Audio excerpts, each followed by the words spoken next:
Comment attirer la chance dans votre vie par Didier Pénissard pour www.développement-personnel-club.com.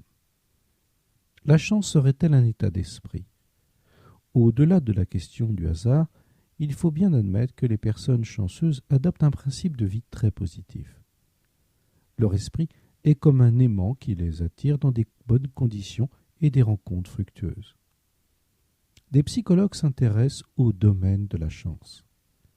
Des psychologues ont tenté cette petite expérience et bien convaincante à plus d'un titre. Ils ont semé des billets de banque sur un parcours. Les psychologues avaient auparavant dissimulé des billets de banque à des endroits visibles, mais très discrets sur les parcours du chemin.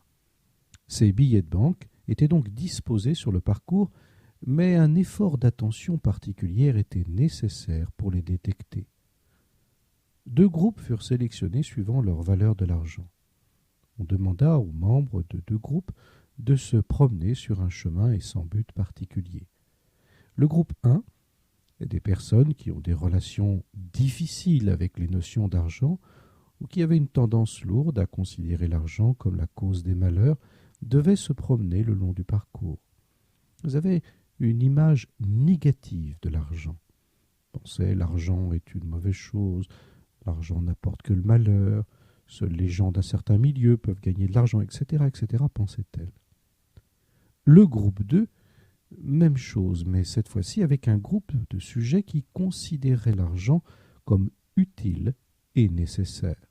Ce dernier avait donc une toute autre vision ou croyance positive vis-à-vis de l'argent. Pour eux, c'est un moyen d'échange utile à tous, que la prospérité peut être accordée à tous.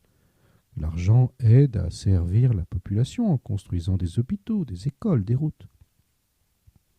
Un résultat déroutant au terme de l'expérience sur la chance. Or, fait étonnant, seuls les membres du groupe 2 ont vu les billets de banque. Tout démontre que c'est d'abord dans la tête que les personnes qui s'en sortent mieux que les autres financièrement.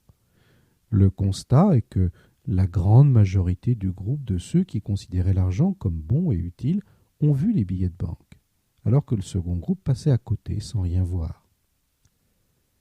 Comment un état d'esprit en éveil peut attirer la chance? Eh bien, c'est la conclusion des psychologues. Une grande part de notre propre état d'esprit est un vecteur de détection des situations de chance, comme des antennes qui seraient ouvertes et en recherche d'opportunités. Les gens chanceux conservent un état de conscience en éveil quasi permanent. Dès qu'une possibilité s'offre à eux, ils savent les percevoir et les détecter, alors que les autres personnes ne les détectent point.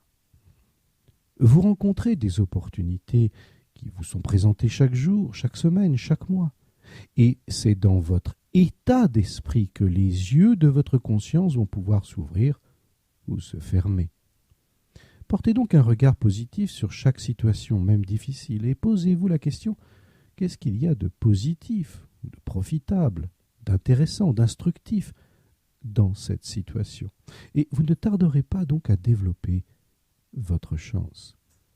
Si ce sujet vous intéresse, je suis l'auteur d'une enquête de très nombreuses années que j'ai faite sur les gens chanceux. Vous pouvez retrouver les éléments de ce travail sur êtrechanceux.com en un seul mot. Je vous souhaite une excellente journée et bonne chance.